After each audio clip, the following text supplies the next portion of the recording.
오늘 주실 하나님 말씀은 마태복음 7장 7절로 12절 말씀입니다. 신약성경 10쪽 마태복음 7장 7절로 12절 말씀을 우리 최정덕 집사께서 봉독해 주시겠습니다. 구하라 그리하면 너희에게 주실 것이요 찾으라 그리면 찾아낼 것이요 문을 두드리라 그리하면 너희에게 열릴 것이니 구하는 이마다 받을 것이요 찾는 이는 찾아낼 것이요 두드리는 이에게는 열릴 것이니라.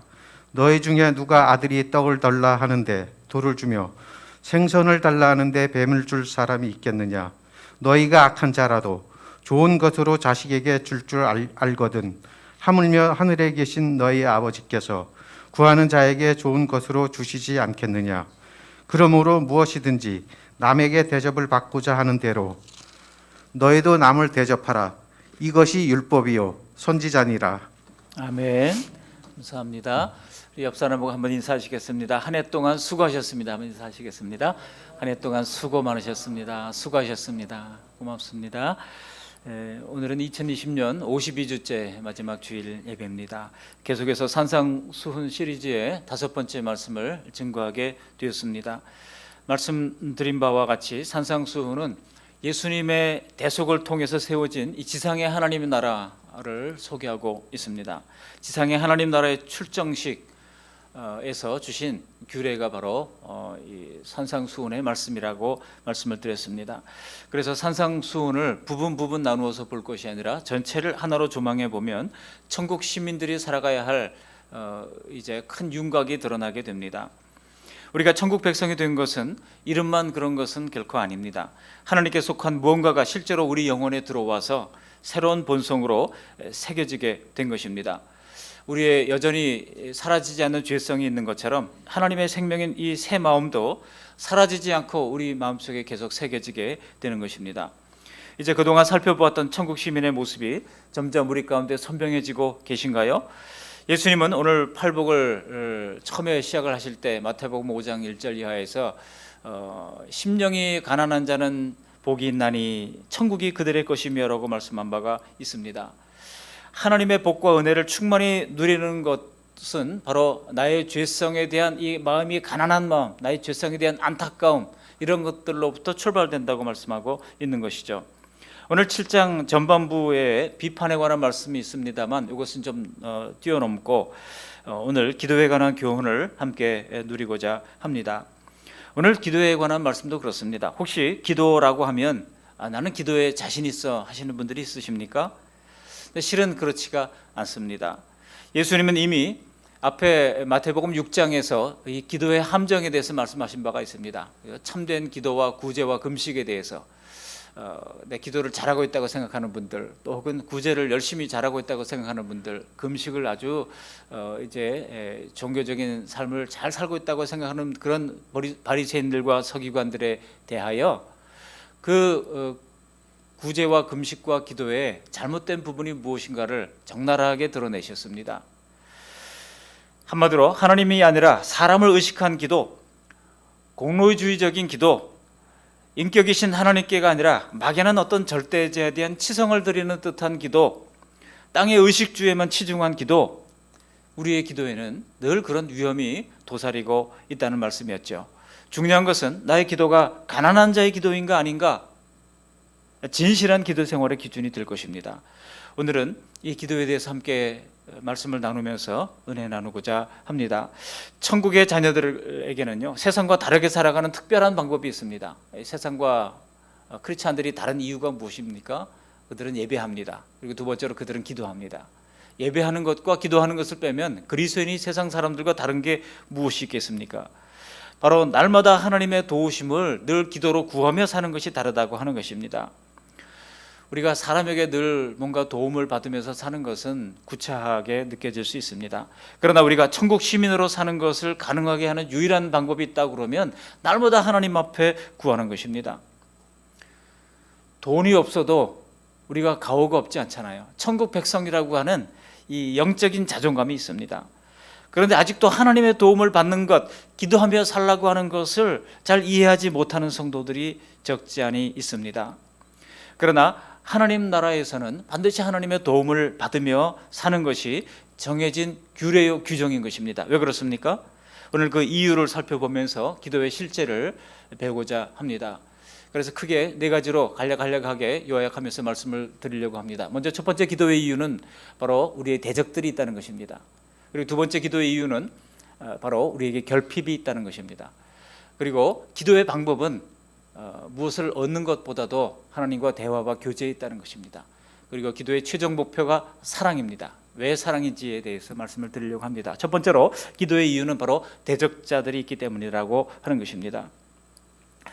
우리가 산상수훈을 자세히 읽어보시면은요, 말씀 전체를 읽으면서 한 가지 패턴을 발견하게 돼요. 여러분 말씀을 읽을 때 그 속에서 어떤 패턴이 있는가를 좀 찾는 것도 굉장히 유익합니다. 근데 어떤 패턴이 있는 거 아니요? 천국의 성도들에게 주시는 이 산상수훈의 말씀 사이사이에 계속해서 다른 집단이 언급이 된다는 거예요. 어떤 집단이 언급되고 있습니까? 예를 들어 너희를 박해하는 자가 나오죠. 그런가 하면 외식하는 사람들이 등장합니다.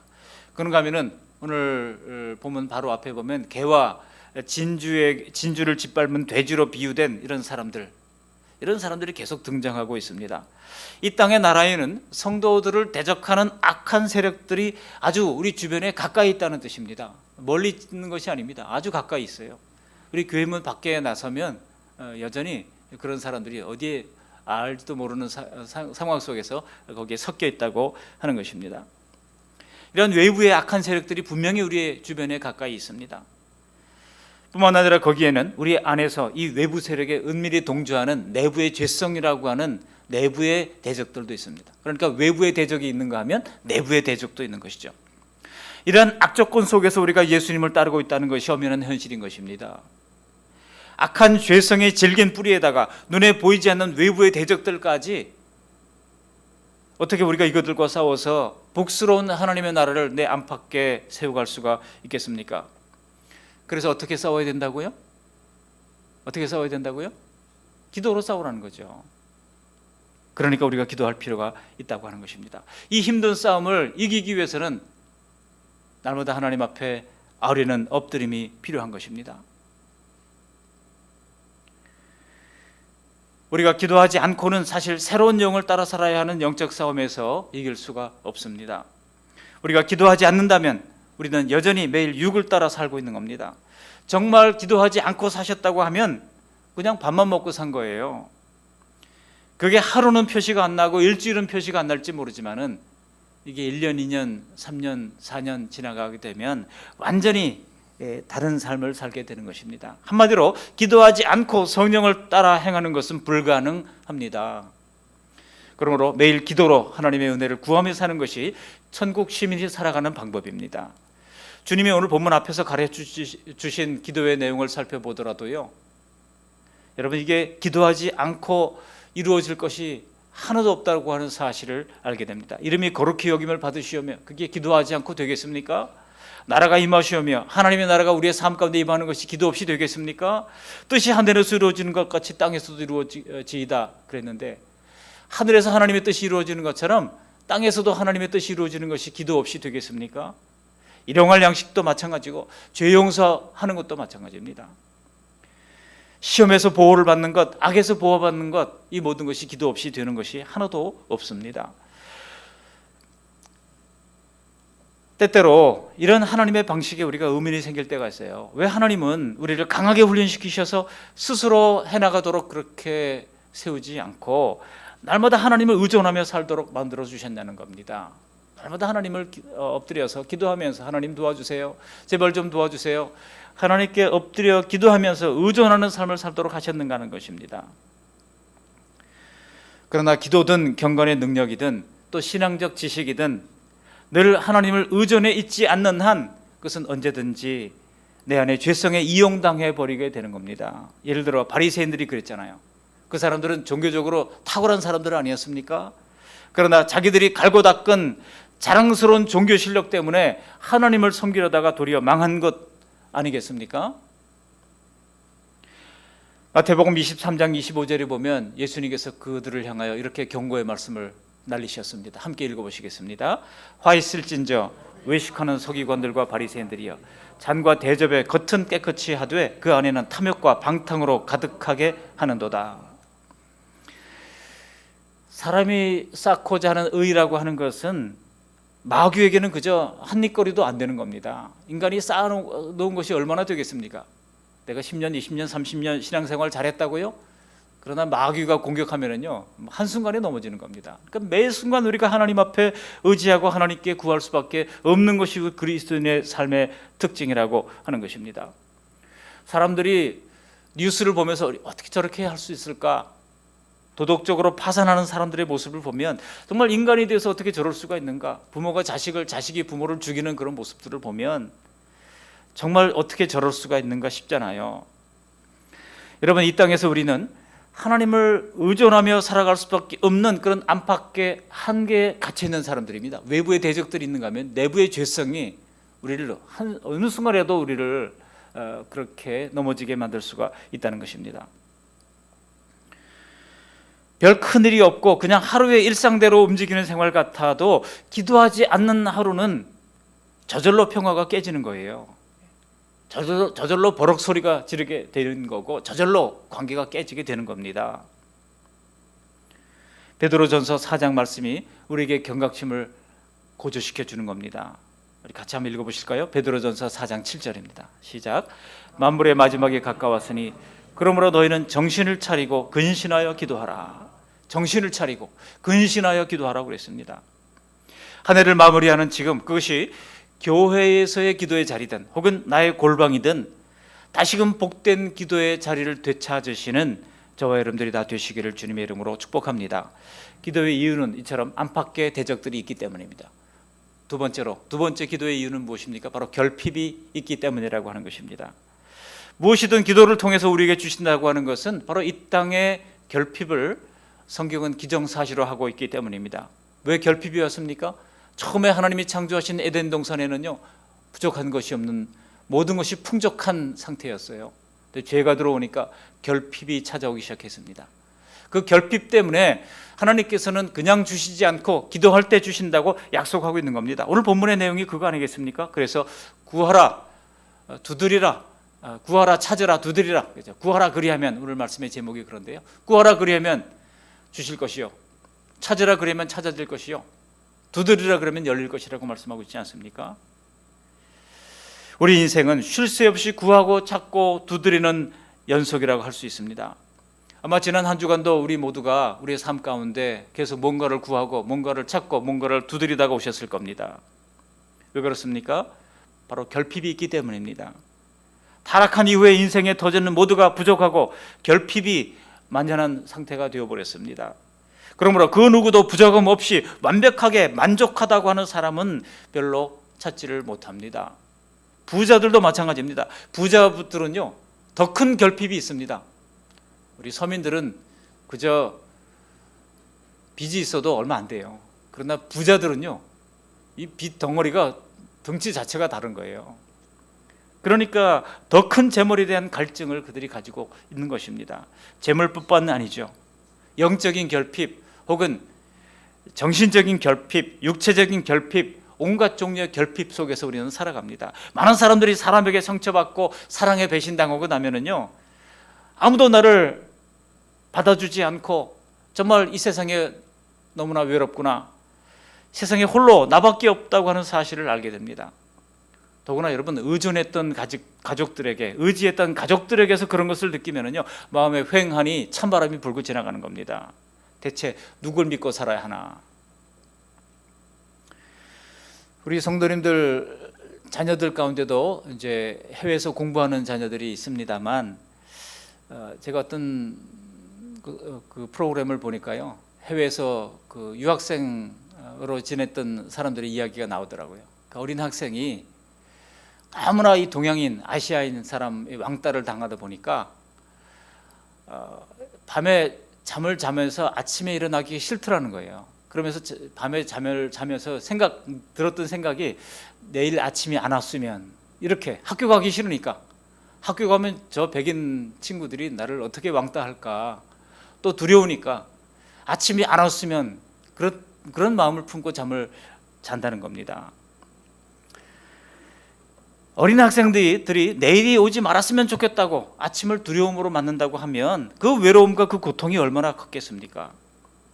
그래서 여러분 우리 어린 학생들만 그런 것은 아닙니다. 우리도 너무나 힘든 일이 많을 때는 혹은 연약한 몸을 일으켜야 하는 순간에 행복보다 불행한 감정이 우리를 가리고 앞설 때에 우리에게 역시 아침이 안 왔으면 좋겠다 싶었던 순간들이 다 한 번쯤은 있었을 겁니다. 혹시 아직도 그러신 분들이 있다고 하면은 여러분 어떻게 되겠습니까? 눈을 뜨자마자 우리는 하나님 아버지를 찾아야 합니다. 하나님 아버지, 하나님 아버지. 그리고 마음을 정돈하면서 예수님의 십자가를 바라보시기를 바랍니다. 그러면서 하나님께 충만하게 다시금 채워주시도록 하나님께서 내 인생의 부족한 부분들을 하나님의 능력의 손으로 하나님의 풍부하심으로 리필해달라고 간구하시면 주님께서 날마다 우리에게 짐을 져주시고 우리가 져야 할 짐도 대신 져주시고 가볍게 질 수 있도록 능력도 허락해 주시고 부담되는 하루도 행복감으로 다시 채워지게 되는 것입니다. 여러분 하나님이 아버지라서 얼마나 다행인지 몰라요. 이 세상의 아버지는 다 한계가 있고 능력이 많잖아요. 그러나 우리에게는 하나님이 전능하신 하나님이 우리의 아버지십니다. 전능하신 하나님이 우리의 아버지라서 얼마나 다행인지요. 저도요, 만약 하나님이 없었다고 하면 아마 허무주의자가 됐을 겁니다. 인생 살아서 뭐해? 그런 생각을 했을 것 같아요.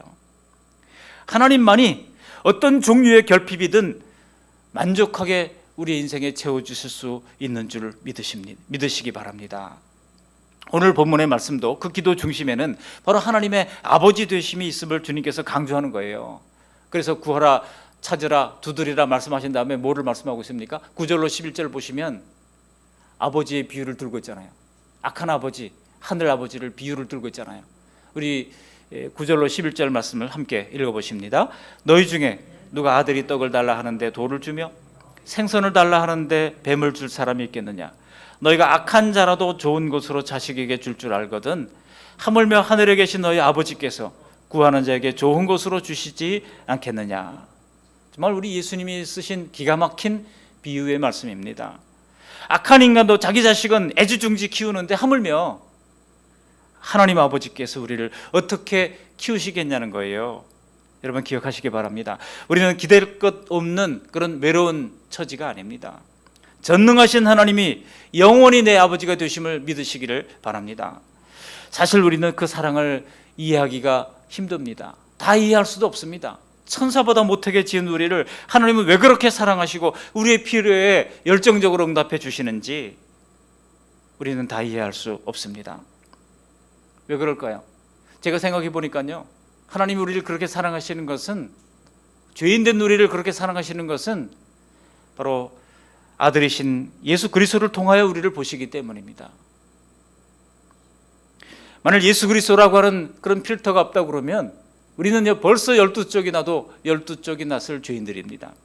그런데 예수 그리스도의 필터를 통해서 우리를 보니까 다 용서되고 다 사랑스러운 자녀로 보아주시는 것입니다.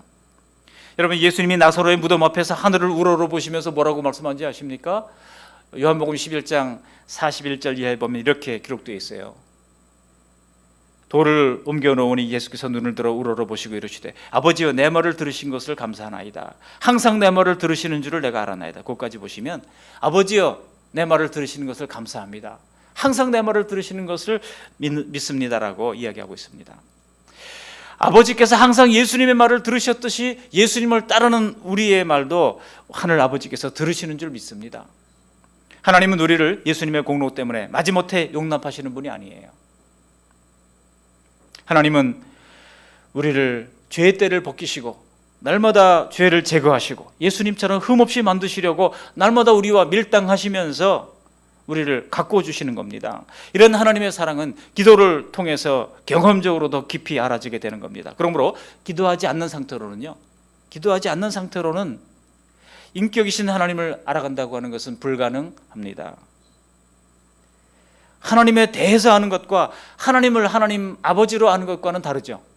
여러분 제임스 패커라고 하는 아주 유명한 설교 주석가가 있었죠.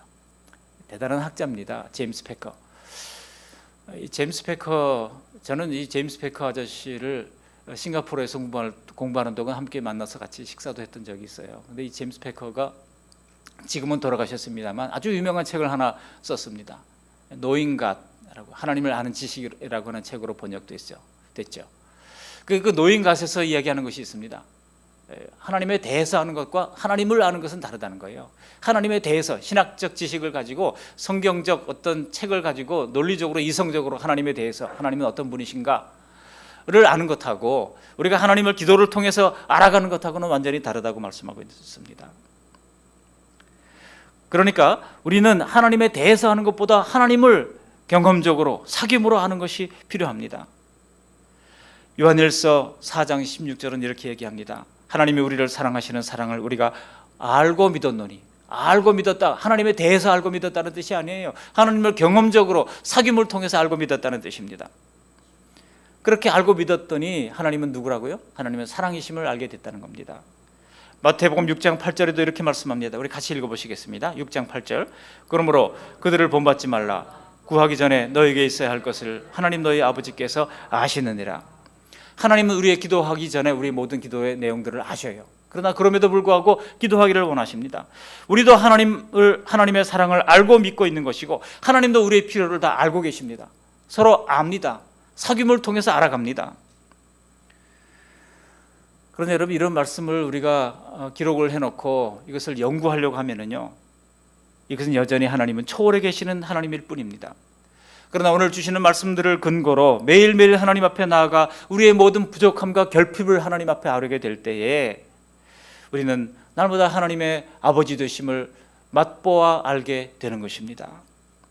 기도해도 응답 못 받는다고 하는 분들도 있습니다만, 여러분, 우리가 진심으로 하나님 앞에 엎드려 간구하는데 응답을 안 하신다면 오늘 예수님이 틀린 말씀 하시는 거 아니겠습니까?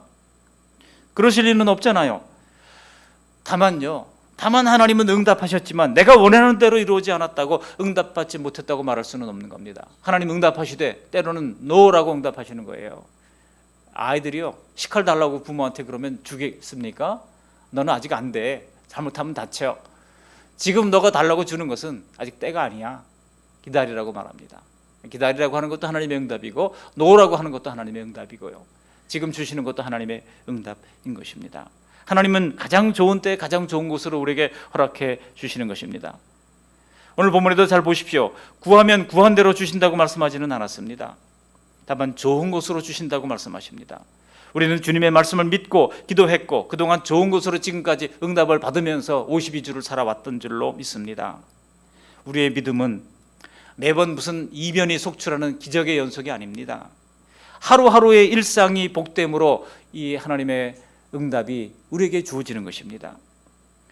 그러므로 세상에서 구하고 찾지 말고 먼저 하나님 앞에 나아가 엎드려 구하고 찾고 두드리는 우리 모두가 되시기를 바랍니다. 야고보서 4장 3절의 이하를 보니까요, 4장 2절 하반절부터 너희가 얻지 못하면 구하지 아니하기 때문이요 구하여도 받지 못하면 정욕으로 쓰려고 잘못 구함이라 그랬어요. 우리가 하나님의 뜻을 구하고 이 땅에서 정말 필요를 구하고 욕심을 구하는 것이 아니라 필요를 따라 구할 때 하나님께서, 좋은 아버지 되신 하나님께서 채워주실 줄 믿습니다. 이와 같은 구하고 얻는 기쁨을 누리는 저와 여러분들이 다 되시기를 주님의 이름으로 축복합니다.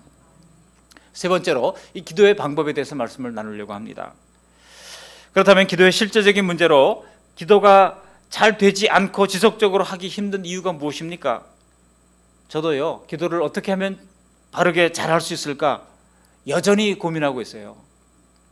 때로는 독백 같은 기도를 드리고 있을 때가 있습니다. 그냥 기도가 제 입에서 나와서 나도 모르게 졸다가 자면서 계속 기도가 계속 쏟아져 나오는 경우들이 있습니다. 또 기도 시간을 다 채우는 동안 머릿속에 저장되어 있는 기도의 말들이 자동적으로 흘러나오는데, 그러다 보면은요, 기도에 슬그머니 섞이는 죄가 있어요. 기도에 슬그머니 섞이는 죄가 뭔지 아십니까? 기도를 하는데 또 기도의 문장이 내가 생각해도 너무나 아름다워. 어떻게 야, 인간 온기용 대단한데 어떻게 그런 말들이 떠올랐지? 그렇게 스스로 자뻑을 하는 거예요. 요즘 아이들 말로 스스로 자화자찬을 하는 겁니다. 그러다가 스스로 내 멋짐에 감탄하다가 주님께서 이놈 하고 말씀하실 때 갑자기 정신이 번쩍 드는 경우들이 있습니다. 여러분, 이 땅에 사는 동안 천국에 맞는 거룩함을 키워가는 일은 정말 쉬운 일이 없습니다. 사실 사람은 죄 지으며 사는 것이 훨씬 더 쉽고 훨씬 더 편한 거예요. 안 그렇던가요?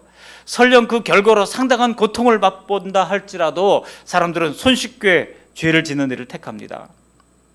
그래서 분노하고 화를 내고 또 비판하고 그러다가 원망불평하며 삼손처럼 무거운 맷돌을 짊어지면서 고통스러운 삶을 산다고 할지라도 차라리 그것을 선택하는 것이 더 편하고 더 쉬운 것이 인간의 미련한 모습입니다. 아니던가요? 오히려 사람들은 하나님의 은혜를 받고 화평과 기쁨과 사랑이 지속되는 그런 분위기를 오히려 더 힘들어하는 것 같아요. 이거 내가 입어야 할 옷이 아닌 것만 같아요. 죄인의 본성대로 뒹굴며 사는 것이 훨씬 더 편하기 때문입니다. 내 멋대로 사는 것이 훨씬 더 편하기 때문입니다. 그러므로 하나님 나라에 합당한 모든 거룩한 성품들은요, 거저 얻어지는 것이 없습니다. 우리가 매일 성경 묵상을 하는 것도 꾸준히 하려면 뭐가 필요합니까? 인내가 필요하잖아요. 마태복음 성경 필사하면서 여러분 하루에 한 장, 두 장 쓰는 거 쉽지 않잖아요. 노력이 필요하지 않습니까? 기도도 마찬가지입니다. 꾸준한 훈련이 필요한 거예요. 요즘 코로나 때문에 수요기도 집회, 새벽기도 집회 전부 다 가정에서 경건 생활 개인적으로 하라고 그러니까 여러분 어떻습니까? 잘 되시던가요? 목사인 저도요, 잘 안 되더라고요. 그 시간에 깨어 기도해야 되는데 목사인 저도요, 텔레비전은 나의 목자시니 하고 앉아 있더라고요. 여러분, 예수원에 가보니까, 저 태백에 가면 예수원이라는 곳이 있습니다. 그 예수원에 가보니까 큰 나무에다가 목각을 새겨가지고 글씨를 써놨어요. 뭐라고 써놓은지 아십니까? 기도가 노동이요, 노동이 곧 기도다, 이렇게 써놨어요. 기도가 노동이고 노동이 곧 기도래요. 그래서 하루 4시간 노동을 하든지 기도를 하든지 해야 밥을 준대요. 여러분, 우리는 이 기도의 노동을 기쁘게 감당하고 열심히 훈련할 필요가 있습니다. 왜냐하면 기도하면 분명히 우리를 주님이 약속하신 대로 더 좋은 열매와 결과를 얻을 것이 분명하기 때문입니다. 기도는 숨 쉬듯이 꾸준히 해야 훈련이 되고 우리의 삶 속에 습관처럼 정착이 되는 것입니다. 그렇지만 여전히 방해거리들이 있습니다. 그래서 누가복음에는요, 기도에 대한 본문 뒤에 신의 한 수를 더 붙여주는 거예요. 누가복음 11장 13절에 보시면 이렇게 말씀하고 있습니다. 같이 한번 읽어보시겠습니다. 너희가 악할지라도 좋은 것으로 자식에게 줄 알거든 하물며 너희 하늘아버지께서 구하는 자에게 성령을 주시지 않겠느냐 하시니라. 이게 오늘 마태복음 7장 11절 말씀의 병행구절이거든요. 마태복음 7장 11절에 보면 이렇게 되어 있습니다. 같이 한번 읽어보실까요? 너희가 악할지라도 좋은 것을 줄 알거든 하물며 너희 하늘아버지께서 구하는 자에게 성령을 주시지 않겠느냐. 마태복음 7장 11절이 있어요? 네, 마태복음 7장 11절. 예, 거기 안 나와 있는데 거기 보면 그냥 좋은 것으로 되어 있어요. 근데 마태복음 7장 11절에 좋은 것으로 주시지 않겠느냐, 그 좋은 것 자리에다가 누가복음에서는 똑같은 본문인데요, 뭐를 대입시켜 놨어요? 성령을 대입시켜 놨습니다. 가장 좋은 것이 뭐라고 하는 겁니까? 성령을 가장 좋은 것으로 표현하고 있는 겁니다. 이게 꼭 그럴까 이렇게 생각하시는 분들이 있습니다만, 여러분 성경에서 이런 병행을 우리가 찾는 이유는 이 병행이 아주 기계적으로 이 이스라엘 사람들은 이런 병행법을 통하여 서로 연관되는 그런 말씀들을 계속해서 이제 서로 유대인들이라면 다 누구나 이해하는 그런 방법입니다. 그렇기 때문에 마태가 생각했던 좋은 것은 누가가 생각하는 것은 성령이었다는 겁니다. 같은 예수님의 제자로 주님의 말씀을 들었던 사람들입니다. 여러분, 기도의 핵심적인 역할을 성령께서 해주시기 때문에 가장 좋은 것은 바로 성령이 되는 것입니다. 신앙 경력이 오래되고 기도 생활을 꾸준히 하는 성도님들께도 성령이 가장 좋은 것이 됩니다. 왜냐하면 성령 충만하지 않으면요, 기도할 때 하나님이 듣고 계시다고 하는 그런 감이 오지를 않아요. 막막하고 기도가 힘들어집니다. 마치 상대가 전화하다가 끊어버린데 내가 계속 혼자 독백을 하는 것과 같아요. 여러분, 전화가 연결되어 있는 상태에서 상대가 말없이 듣고 있는 것하고 전화가 끊긴 것하고는 완전히 다르잖아요. 상대가 조용히 있으면 우리가 질문하지 않습니까? 듣고 있어? 하고 질문하잖아요. 듣고 있어? 하고 질문하잖아요. 아니 듣고 있어. 그러면 계속 또 이야기하잖아요. 근데 계속 조용해요. 그러면 또 물어보지 않습니까? 지금 잘 듣고 있는지. 우리가 하나님 앞에 성령으로 기도하지 않고는요, 기도가 끊기는 것만 같은 그런 막막한 생각이 들 때가 있는 것입니다. 왜 그러냐면 우리의 기도는 대화와 교제라고 하는 측면이 더 크기 때문입니다. 기도의 방법은요, 뭐를 땡깡을 써서 얻어내는 것이 아니라 하나님과 교제와 하나님과 대화의 측면이 더 크다고 하는 것입니다. 그러므로 인격적인 하나님과의 관계가 가려지면 기도가 힘들어질 수밖에 없는 것이죠. 여러분, 하나님과 관계가 없는, 신과의 관계가 무관한 그런 108배를 하는 것, 1000배를 하는 것, 그리고 기도문을 끊임없이 외우는 묵주기도 같은 것, 여러분 이런 것은 누구나 다 할 수 있어요.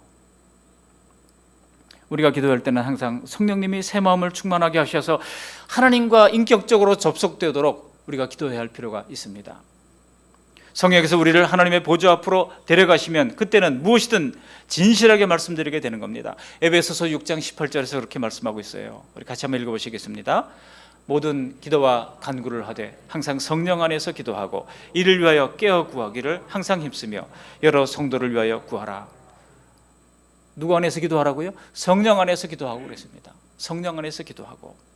물론 신앙 연륜이 짧은 분들은 기도가 더 힘들 줄로 압니다. 왜냐하면 기도해서 뭔가를 받는다고 하는 것이 억지 같기도 하고, 기도하고 가만히 기다리느니 차라리 내가 해버리고 말지 하는 그런 생각이 들기 때문입니다. 그러나 앞서서 말씀드린 대로 기도는 단지 뭔가 필요한 것만을 얻는 데 목적이 있는 것이 아닙니다. 기도는 사실 어떤 스킬의 문제가 아닙니다. 기도는 하나님과의 관계 문제예요. 기도가 잘 안 된다면 왜 그럴까요? 하나님과 관계가 잘 형성되지 않아서이기 때문입니다. 그러나 새신자도 기도해야 믿음이 자라서 하나님과 관계를 형성하게 되는 겁니다. 그러므로 말씀을 읽으면서 설교를 들으면서 하나님과 예수님의 복음이 무엇인지를 우리가 알아갈 필요가 있습니다. 그러면서 하나님과 관계를 잘 세워갈 필요가 있습니다. 그리고 올바른 믿음으로 예수님을 따르겠다고 결단할 필요가 있습니다.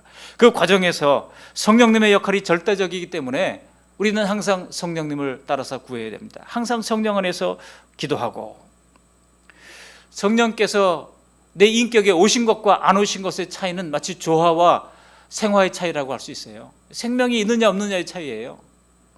우리의 기도에 생명력을 불어넣어 주시는 분, 그것은 오직 성령님밖에 없습니다. 그러므로 우리가 기도할 때 가장 좋은 것을 구하시기 바랍니다. 성령님을 구하시기를 바랍니다. 세상에 없어질 것을 먼저 구하기보다 성령님으로 우리 삶 가운데 충만해지도록 구하는 저 여러분들이 되시기를 주님의 이름으로 축복합니다. 마지막으로 기도의 궁극적 목표는 바로 사랑이라고 하는 것입니다. 이제 예수님께서 이 기도의 단락에서 이렇게 결론을 내리는 겁니다. 우리 12절 말씀을 함께 읽어보시겠습니다. 그러므로 무엇이든지 남에게 대접을 받고자 하는 대로 너희도 남을 대접하라. 이것이 율법이요 선지자이니라 그랬습니다. 이 12절 말씀이 황금률이라고 불리는 본문입니다. 그런데 여러분, 이 황금률이 어디서 주어졌는가를 자세히 보시면 7절부터 12절이 다 기도의 단락이에요. 기도에 관한 말씀입니다. 사실 이 12절만 따라 떼어놓고 보면 이 기도와 아무런 상관이 없는 말씀처럼 우리가 읽을 수가 있어요. 그렇죠? 그런데 여러분 자세히 보시면 이것이 기도의 결론인 것을 알 수 있습니다. 그러므로라고 그랬잖아요. 다른 문단이 아니에요. 예수님께서 기도를 가르치고 나서 그러므로라고 말씀하셔요. 기도의 결론이 바로 12절이라고 말씀하고 있는 겁니다. 하나님은 앞에서 이미 우리를 대접하셨습니다. 그러면서 남에게 대접을 받고자 하는 대로 너희도 남을 대접하라 라고 말씀하면서 이것이 율법이요 선지자라고 말씀하고 있습니다. 그러니까 하나님이 우리를 잘 대접해 주셨듯이 성령을 주심으로 대접해 주셨고, 결핍을 위하여 우리가 기도할 때 채워주심으로 대접해 주셨듯이 우리도 서로 대접하는 것이 마땅한 바라고 주님께서 우리 기도의 결론을 말씀하고 있는 겁니다. 그러니까 우리가 기도하는 것은 나만을 위한 기도가 아니라 이제는 다른 사람들을 위한 기도로 기도가 확장되어야 한다고 하는 것을 결론으로 말씀하고 있는 겁니다. 우리의 기도는 마치 조지 밀러가 5만 번 기도 응답받았다고 그랬는데 자기를 위해서 응답받았던 것은 한 번도 없어요. 전부 다 고아의 아버지가 되어서 고아의 필요를 위해서 하나님 앞에 간구했더니 하나님께서 그들의 모든 필요를 채워주셨다는 것입니다. 여러분 본문의 말씀 보시면 그런 하나님으로부터 대접을 받은 성도는 서로 대접할 줄을 알게 됩니다. 서로 대접하는 거예요. 상호 대접하는 것. 대접을 계속 받기만 바라는 사람은 아주 신앙의 초보라고 할 수 있죠. 근데 맨날 대접을 해주다가 보면 나중에 번아웃 돼 버려요. 스스로 소진돼 버립니다. 근데 그것도 성경적인 것이 아니에요. 그렇기 때문에 우리는 어떻게 됩니까? 서로 대접하라는 거예요. 우리 옆 사람 보면서 한번 이렇게 얘기하시겠습니다. 서로 대접하라. 시작. 서로 대접하라. 결심을 한번 얘기해 보시겠습니다. 서로 대접하겠습니다. 시작. 서로 대접하겠습니다. 여러분, 천국은 서로가 대접하는 곳입니다. 하나님 나라는 내가 대접받으려고 하는 세상 나라와는 완전히 다른 것입니다. 서로가 대접하기 때문에 결국은 나 역시 모든 사람들에게 대접을 받게 되는 것이고, 천국에 불행하는 사람이 없는 이유가 무엇입니까? 서로 대접하기 때문입니다. 그런 것처럼 이 땅에서도 모두가 행복하려면 대접받고자 하는 대로 남을 대접하는 것이 바로 율법이요 선지자라고 말씀하시는 것입니다. 그런데 여러분, 요 7장 12절의 말씀이 이게 공관복음에 다 기록되어 있어요. 요한복음 빼고 누가복음에도 나오고 마가복음에도 나옵니다. 근데 마가복음 12장 30절에 보시면 이렇게 말씀합니다. 마가복음 12장 30절 같이 읽어보실까요? 12장 30절. 내 마음을 다하고 목숨을 다하고 뜻을 다하고 힘을 다하여 주 너의 하나님을 사랑하라 하신 것이요. 31절도 읽어봅니다. 둘째는 이것이니 내 이웃을 내 자신같이 사랑하라 하신 것이라. 이보다 더 큰 계명이 없느니라. 저기 12장 30절 31절 보시면 하나님 사랑 그리고 이웃 사랑라고 하는 것으로 요약될 수 있습니다. 그러면서 마태복음 22장 40절로 내려가 보시면은요, 이것을 뭐라고 표현하고 있는 거 아니? 이렇게 표현하고 있어요. 같이 읽어보시겠습니다. 이 두 계명이 온 율법과 선지자의 강령이니라. 온 율법과 선지자의 골격이라고 하는 말씀입니다. 이 두 계명이 뭐예요? 앞서 얘기했던 것처럼 하나님 사랑 그리고 이웃 사랑이죠.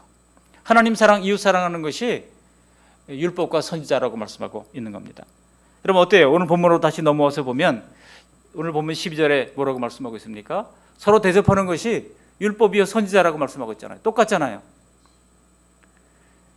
유대인들이 자주 사용했던 병행법에 의해서 서로 대접하는 것이 곧 사랑이라고 하는 것을 말씀하고 있는 겁니다. 기도의 목표는요, 뭔가를 얻어내는 데 있지 않습니다.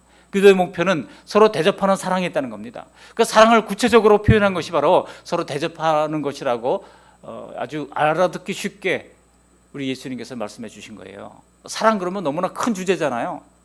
근데 서로 대접하는 것이라고 쉽게 알아듣기 쉽게 우리에게 가르쳐 주신 것입니다.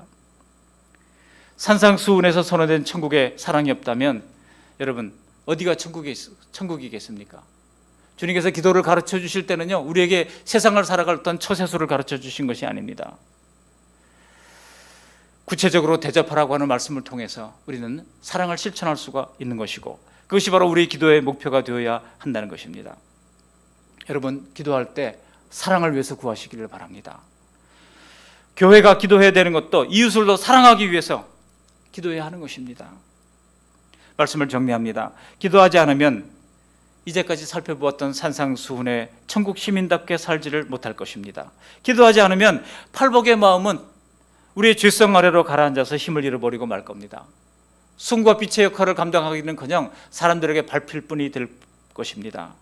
그러므로 우리가 기도로 구하면 천국의 자녀답게 살 수 있는 힘을 허락해 주실 줄 믿습니다. 우리 가정과 교회 공동체의 모든 분들을 또 잘 대접하는 것이 기도의 최종 목표라고 말씀했던 것을 기억하시면서 우리는 우리 하나님께 먼저 하나님을 잘 대접해 드려야 하겠지만 또한 서로를 잘 대접해야 하는 것입니다. 우리 교회가 코로나 때문에 오후 예배를 2월 말부터 드리지를 못하면서 점심 식사를 하지 못했습니다. 꽤 오랜 시간 동안 벌써 11개월 가까이 이렇게 지나는 동안 그렇게 식사를 갖지 못했습니다. 그런데요, 우리 성도님들께서 매주마다 거의 빠짐없이 간식으로 봉사하셔서 영육간의 체험을 체험하게 하시는지 정말 너무나 은혜롭습니다. 담임 목사가 뭐 그렇게 하라고 강요했던 적도 없어요. 오늘 말씀대로 대접하라고 하시는 예수님의 말씀을 진짜 잘 지키고 계시니 얼마나 감격스러운지 모릅니다. 우리가 습관처럼 저절로 되는 것은 그 사람의 평소의 인격이요 평소의 덕성이라고 할 수 있습니다. 그러나 그렇게 살아보려고 애쓰는 마음과 행함도 하나님 보시기에 아름다운 진실인 것입니다. 그런 가운데 어느덧 우리는 이 땅의 천국인 교회에서 가장 사랑받고 존중받고 위로를 받는 기쁨을 누리며 살게 되는 줄 믿습니다. 오늘 네 가지 말씀을 드렸습니다. 기도의 이유는 바로 대적자들이 있기 때문입니다. 외부에 대적이 있는가 하면 내부에 죄성이 있습니다. 그리고 기도의 이유는 결핍이 있기 때문입니다. 기도의 방법은 무엇을 얻는 것 이전에 하나님과 대화요 교제라고 말씀드렸습니다. 그리고 마지막으로 기도의 궁극적인 목표는 바로 서로 대접하는 사랑이라고 말씀을 드렸습니다. 비록 코로나로 힘겨운 때를 보내고 있지만 이렇게 기도함으로 하나님이 약속하신 좋은 것들을 다 받아들이는 우리 그 말씀 양문교회 모든 성도님들 다 되시기를 주님의 이름으로 축원합니다. 아멘. 고마우신 하나님, 날마다 귀한 주님의 말씀 들려주신 것을 감사를 드립니다. 우리가 왜 기도해야 하는지를 배웠습니다. 바로 대적자들이 있기 때문입니다. 악한 세력들이 교회 문 밖에 나가면 어디든지 우리를 노리고 있습니다. 사단은 우리의 심령 속에서 죄성을 부추깁니다. 하나님, 기도해야 할 이유가 우리의 결핍 때문임을 말씀드렸습니다. 하나님 아버지, 또한 기도의 방법은 무엇을 얻기 전에 하나님과 대화의 교제임을 알았으니 날마다 하나님 앞에 기도의 시간을 가지며 주님과 깊은 교통으로 나아갈 수 있도록 은혜를 베풀어 주시고, 또한 우리 예수님께서 그러므로 서로 대접하라고 말씀하셨던 것처럼 기도의 결론은 서로 대접하는 사랑에 있음을 알고 우리의 삶 속에서 그와 같은 사랑이 넘쳐날 수 있도록 은혜를 허락해 주시어서 천국 시민다운 삶을 살아드릴 수 있도록 은혜를 허락해 주시옵소서. 예수님의 이름으로 감사하며 기도합니다. 아멘.